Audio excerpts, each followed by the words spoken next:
जयपुर, आप सब तैयार हैं खुशियों की जर्नी के लिए? All right. सो अभी हम इसका नाम हमने दिया है 10 कदम। 10 कदम का मतलब ये है कि हम 10 चीज़ें आपको बताएंगे जो खुशियों के लिए ज़रूरी है। और ये 10 चीज़ें जो हैं वो रिसर्च से निकल के आई हैं। तो जो हमारा रिसर्च है हैप्पीनेस के ऊपर, जो हैप्पीनेस लेबोरेटरी हमने तैयार किया हुआ है, उसके बेसिस पर 10 चीज़ें आपके साथ हम शेयर करेंगे आज, राइट? तो यही हम करने वाले हैं। तो आपसे सबसे पहले अनुरोध है कि आप सब खड़े हो जाइए अपने चेयर से, प्लीज़ खड़े हो जाइए सब लोग। बहुत अच्छे। अब आपको करना क्या है कि 10 कदम लेना है। ऐसे मेरे साथ करिए। 1 2 3 4 5 6 7 8 9 10। अभी मैं आपको बताऊं कि 10 कदम का क्या सिग्निफिकेंस है रिसर्च के अंदर। अपना हाथ ऐसे सीधा करिए, अपने हाथ को ऐसे मुट्ठी बांधिए और इसको धीरे से अपनी तरफ ऐसे करके खींचना। पहले आप मुझे देखिए कैसे मैं क्या कर रहा हूँ। तो ये ऐसे मैं खींचूंगा और सांस को ऊपर की तरफ लूंगा और आंखें बंद करूंगा। थोड़ी देर सांस को रुकूंगा और फिर धीरे धीरे सांस को ऐसे वापस रिलीज करूंगा। राइट? तैयार हैं आप सब? चलिए 1 2 3। थोड़ा सा होल्ड करिए, आंखें बंद करिए, फिर आप इसको वापस हाथ को छोड़ते हुए सीधा करिए। फिर आप इसको वापस लीजिए, थोड़ा होल्ड करिए और इसको फिर धीरे धीरे वापस करिए। ऑलराइट, आप बहुत अच्छे ऑडियंस हैं, बैठिए। अभी मैं आपको और भी एक दो एक्सरसाइज कराऊंगा इस बीच में। अब आपको मैं ये बताना चाहूँगा पहले कि ये सिग्निफिकेंस क्या है इसका 10 कदम का। तो रिसर्च में ये कहा गया है कि जब आप ऑफिस में काम करते हैं या कहीं बैठ कर के चेयर में काम करते हैं तो आपको बहुत लंबा चेयर में नहीं बैठना चाहिए। राइट? अगर आप चेयर में जैसे घंटों बैठे रहते हैं, एक एक घंटे, दो दो घंटे, तीन तीन घंटे, चार चार घंटे बैठ करके काम करते हैं लैपटॉप के ऊपर, तो आपको नहीं बैठना चाहिए लंबा। क्योंकि long sitting is now considered as a new form of smoking. यानी आपको जैसे एक स्मोकिंग आपने एक सिगरेट की, उससे जो आपके शरीर को हानि पहुंचा, तो अगर आप लंबा बैठ गए चेयर के ऊपर तो आपको भी इसी तरीके की हानि हो सकती है आपके शरीर में। बिल्कुल सिगरेट पीने की तरह की हानि हो सकती है। तो आपको क्या करना है, ज़्यादा लंबा नहीं बैठना है कहीं पर भी। तो आप बैठेंगे और आधे घंटे बैठेंगे, ज़्यादा से ज़्यादा 30 मिनट, 40 मिनट, ज़्यादा से ज़्यादा 1 घंटे का कंसेशन ले सकते हैं। उसके बाद आपको उठना है अपने चेयर से और क्या करना है, ऑफिस का रूम है आपका, कॉरिडोर है, उसमें आपको 10 कदम लेनी है। 1 2 3 4 5 6 7 8 9 10 और फिर वापस आना है, चेयर पर बैठ जाना है। ठीक है? अब मैं अपना प्रेजेंटेशन एक स्टोरी से स्टार्ट करना चाहता हूँ। Can we have the slide? या स्टोरी ये है कि रोजेटियन ट्राइब्स था, ये ग्लैडवेल ने लिखा है अपने, मैल्कम ग्लैडवेल ने आउटलायर्स में ये स्टोरी बताई है। रोजेटियन ट्राइब्स थी इटली में, उसको लाइवलीहुड का क्राइसिस हुआ तो वो लोग चले गए यूएस, वहाँ सेटल हो गए। तो वहाँ जब वो सेटल हुए तो वो एक रॉकी आइलैंड पर सेटल हुए, जहाँ पर कि वो लैंड उसका फर्टाइल नहीं था, बहुत अच्छा लैंड नहीं मिला उनको, तो वहाँ वो सेटल हुए कांसस सिटीज़ के अंदर। तो ग्लैडवेल एक दिन बैठ करके अपने दोस्त, उसका एक दोस्त था डॉक्टर, उसके साथ वो बातचीत कर रहा था शाम के समय। तो उसके डॉक्टर ने, फ्रेंड ने ये मेंशन किया कि पूरी सिटी से बड़े सारे लोग आते हैं बीमारियां लेकर के, जैसे डायबिटीज़ है, तो किसी को हार्ट का प्रॉब्लम है, किसी को पेट का प्रॉब्लम है, बड़े सारे इश्यूज़ लेके आते हैं लोग मेरे पास। आजकल लाइफस्टाइल डिजीज़ बहुत बढ़ गई है, लेकिन मैंने कभी किसी रोजेटियन को नहीं देखा कि वो इन सारी डिजीज़ को लेकर के मेरे पास आया हो। और ये बड़े अद्भुत सी बात थी कि एक ही सिटी में बाकी लोगों को ये डिजीज़ है लेकिन रोजेटियंस को नहीं है। तो ग्लैडवेल ने इसको एक हाइपोथेसिस के रूप में लिया और उसने बहुत सारे टेस्ट किए, उसका ब्लड टेस्ट किया, उसके जीन्स में गए, उसके लीनिएज को देखा, उसके हिस्ट्री को देखा, but he did not find any solid evidence कि why it is happening in the same city. कुछ लोग हैं जिनको कोई डिजीज़ नहीं है और कुछ लोग हैं जिनको काफ़ी डिजीज़ है, वो लाइफस्टाइल डिजीज़ से सफ़र कर रहे हैं। तो उनका एक सोशियोलॉजिस्ट फ्रेंड आया और उस सोशियोलॉजिस्ट फ्रेंड ने कहा कि चलो मैं एक कुछ करता हूँ, देखता हूँ कैसे ये लोग रहते हैं, उसको समझने की ज़रूरत है। तो वो चला गया और रोजेटियंस के साथ रहने लगा और वो करीब 1 साल तक रोजेटियंस के साथ रहा। और वहाँ से जब वो वापस आया, जो चीज़ें उसने बताई वो बड़ा अद्भुत था। उसने जो सबसे पहली चीज़ बताई कि there is only one difference between the life style of the others and the Rosetans. Right? वो क्या डिफरेंस है? तो when all the men of the रोजेटियंस will go for the work, सुबह जब चले जाते हैं सारे लोग काम पर, तो जो औरतें हैं वो क्या करती हैं, एक दूसरे के घर में जाकर के उनका काम करती हैं। इसका मतलब क्या हुआ कि एक औरतें जो है यहाँ से निकली, दूसरे घर में गई और उनका झाड़ू पोछा कर दिया। दूसरी औरतें वहाँ से आई, इनके घर में उनका बर्तन साफ कर दिया। ये ऐसे अपने आप को मैनेज करते थे रोजेटियंस, राइट। और जब मैन जब वापस आएंगे घर, घर जब वापस आते थे शाम को, तो उनकी ये प्रैक्टिस थी कि सब लोग एक साथ जरूर बैठेंगे और कम से कम एक चाय जरूर पियेंगे, एक कॉफ़ी जरूर पियेंगे साथ में, ये उनकी प्रैक्टिस थी। And the rich Rosetans they have made it a point that they will never flaunt their wealth in front of the poor Rosetans, ये उनका प्रैक्टिस था।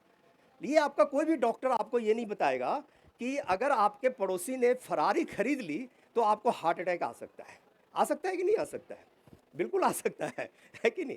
तो आप और अभी जो सबसे बड़ा स्टडी हुआ है हैप्पीनेस का, वो हुआ है करीब 85 साल से ये स्टडी चल रही थी, 85 ईयर्स।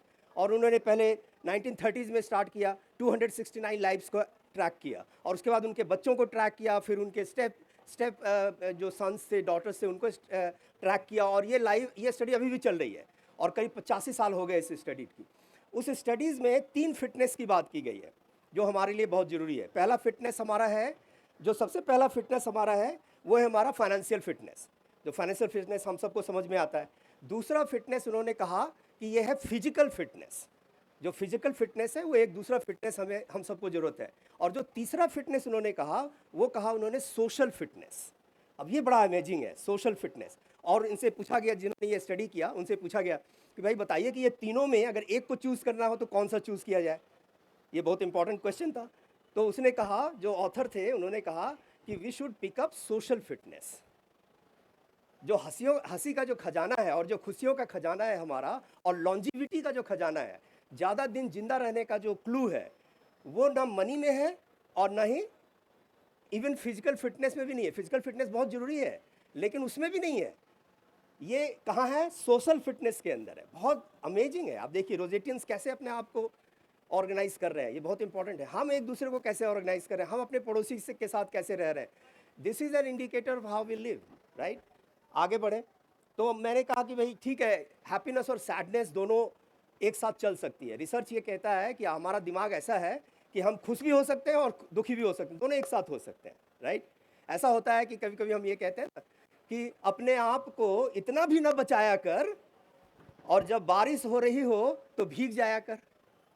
बारिश से अपने आप को बचाने की जरूरत क्या है? क्यों अपने आप को बारिश से बचाते हो? जब बारिश हो तो भीग जाया कर, दिक्कत क्या है, राइट। तो खुशियाँ का मतलब ये थोड़ी ना कि हमारे ज़िंदगी में सैडनेस नहीं है। सैडनेस और हंसी और जो ये हैप्पीनेस और सैडनेस जो दोनों एक साथ चलती है, हमारा दिमाग उसको कंट्रोल कर सकता है। जैसे एग्जांपल ये देता हूँ, घर में एक बच्चा था एडल्ट, उसके घर में एक डेथ हो गया, इससे बड़ा सैडनेस की बात और क्या हो सकती है। और जब वहाँ वो बैठा हुआ था, उसको एक कॉल आया, और कॉल आया तो उसने कॉल पर उसको बताया गया कि he has been selected in IAS. हो सकता है, पॉसिबल है। तो उसका दिमाग उसको रिसीव करेगा या नहीं रिसीव करेगा? वो तो बड़ा डिफिकल्ट सिचुएशन में है, लेकिन ये जो अच्छा न्यूज़ आया उसको रिसीव करेगा, बिल्कुल करेगा, उसका दिमाग उसको रिसीव करेगा। और ये दोनों चीज़ों को दिमाग आपका रिसीव कर सकता है। लोग कहते हैं कि खुश होना मुश्किल है, मैं तो ये कहता हूँ कि दुखी होना मुश्किल है। अगर आप जानते हैं कि खुश कैसे रहा जाए तो दुखी होना मुश्किल है। ये मैं आपको अभी एक्सपेरिमेंट करके बताता हूँ। आप दोनों हाथ ऊपर उठाइए और ऊपर की तरफ देखिए और दुखी होने की कोशिश करिए। Can you be sad? आप नहीं हो सकते दुखी, आप कितना भी कोशिश कर लीजिए, आप दुखी नहीं हो सकते। मैं तो कह रहा हूं कि आप दुखी नहीं हो सकते।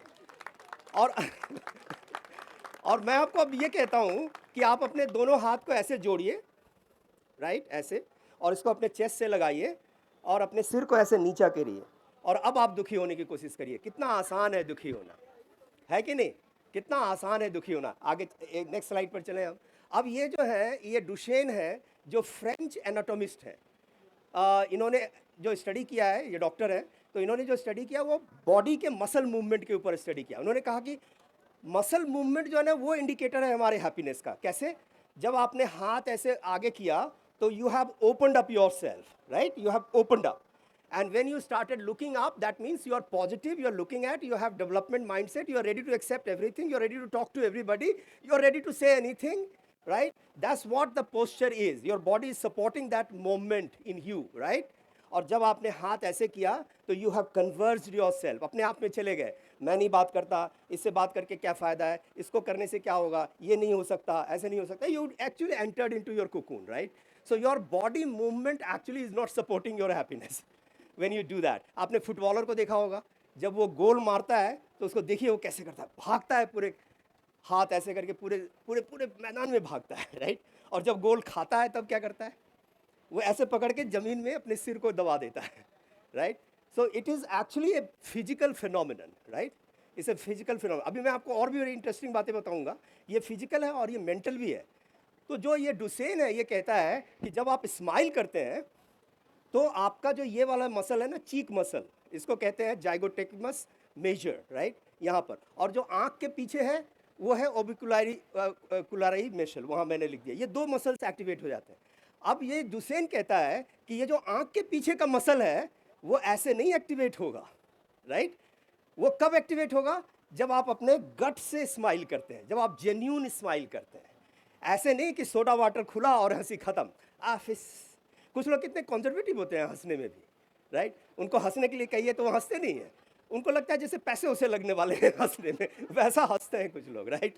तो इसमें आपका दोनों मसल जो है एक्टिवेट नहीं होता. और ये कहता है, और उसी को कहते हैं डुसेन स्माइल. आपको मैं दिखाता हूँ डुसेन स्माइल क्या होता है. अब जैसे एक स्टिक है, इसको मैंने ऐसे मुंह में रख लिया, ये इसको कहते हैं डुसेन स्माइल. अब देखिए बड़ी सारी कंपनीज ने इसको समझा और उन्होंने ये बात को अडॉप्ट किया अपने लिए. और उन्होंने कहा कि let us make a practice कि जब हम सुबह मिलेंगे तो एक दूसरे से हाथ मिलाएंगे और ये डुसेन वाला स्माइल करेंगे, जिसमें ये भी एक्टिवेट हो, ये भी एक्टिवेट हो, राइट? और उसके बाद उन्होंने कहा कि एक दूसरे को हम प्रेज़ करेंगे. भई आपको तो आप बड़े अच्छे लग रहे हो, आपका चश्मा अच्छा लग रहा है, आपका जूता बड़ा शाइनिंग है, कुछ एक बोलेंगे अच्छा सा. और इस जो जिसने भी इसको एक्सपेरिमेंट किया, जिस भी कंपनी ने, उनकी प्रोडक्टिविटी लगभग 12%